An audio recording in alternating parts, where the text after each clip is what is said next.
Today, I'd like to talk to you about stinging nettle, how to grow it, its health benefits, harvesting, cooking, and eating. So let's get started.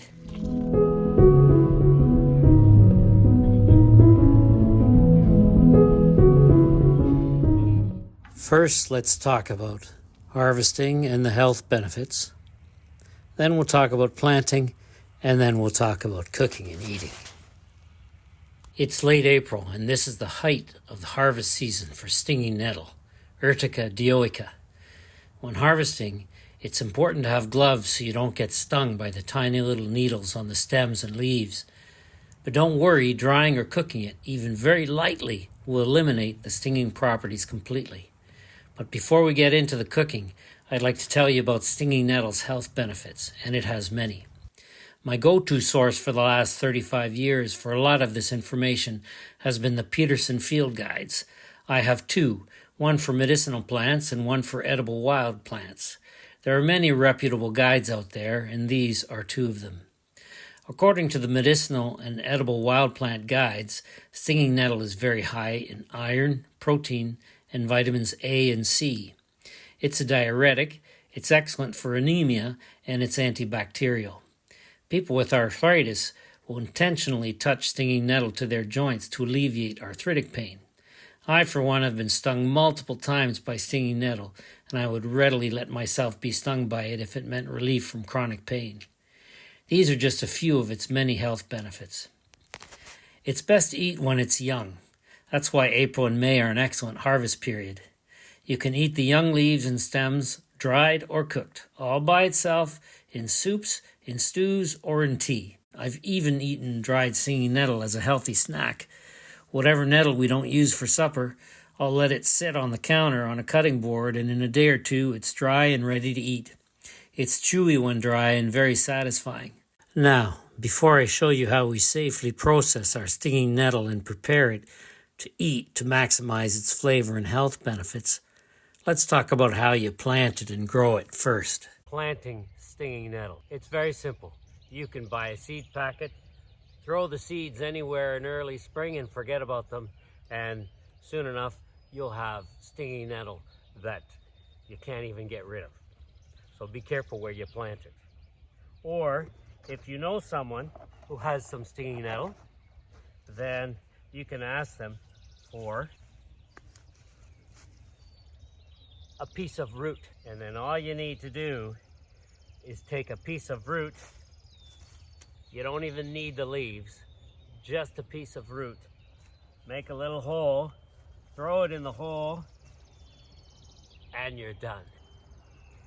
You can't kill stinging nettle. One little piece of stinging nettle root will give you a plant that will spread and give you stinging nettle for the rest of your life.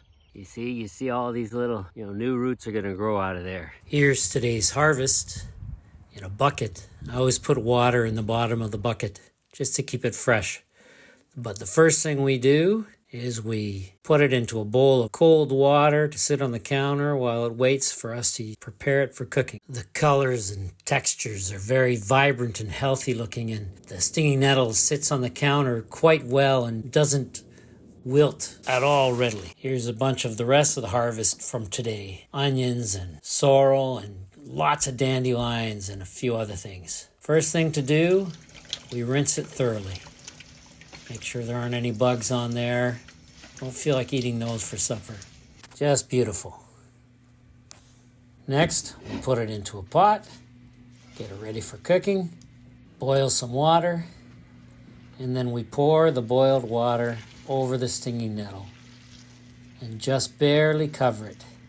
We do it this way because we realize how little water we need as we pour it over, so we don't have too much water. And then we just press the stinging nettle down into the water, and it's only going to be a few seconds like this. After it's done, we'll take it, put it into a blender, and then we're going to put some good cold water over top of it to stop it from cooking. And then we'll just blend it up. Then in a saucepan, we'll take a little bit of butter or ghee, and then Magali's famous spice mix, If you want to know more about the spice mix, well, there are videos about that. We can show you. Maggie toasts the spice mix with the butter, and then we strain the stinging nettle a little bit so there isn't too much excess water, and then we'll cook this lightly, mixing it with the spices and the butter. And that makes a good base that you can do a lot of things with. I like to eat it just like that. We add some olive oil, a little bit of salt, and it's just delicious. Still hot. Magali likes to add other stuff to it. This is a cashew paste that Magali makes with cashews, her spice mix, salt, olive oil, and water. I hope you enjoyed the video. Hope you found it useful and you learned something from it. If you liked it, then please give it a thumbs up and don't forget to share with your friends. And don't forget to leave a comment below or ask a question. I love to answer your questions and respond to your comments. And if you haven't done so yet, then please subscribe to our channel. Support what we do here just by subscribing. I'll leave you here with a video of a woodpecker out in front of our house making her nest.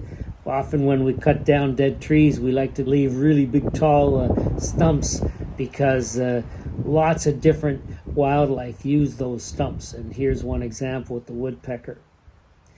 Thank you very much for watching. Have a wonderful week, and we will see you next time.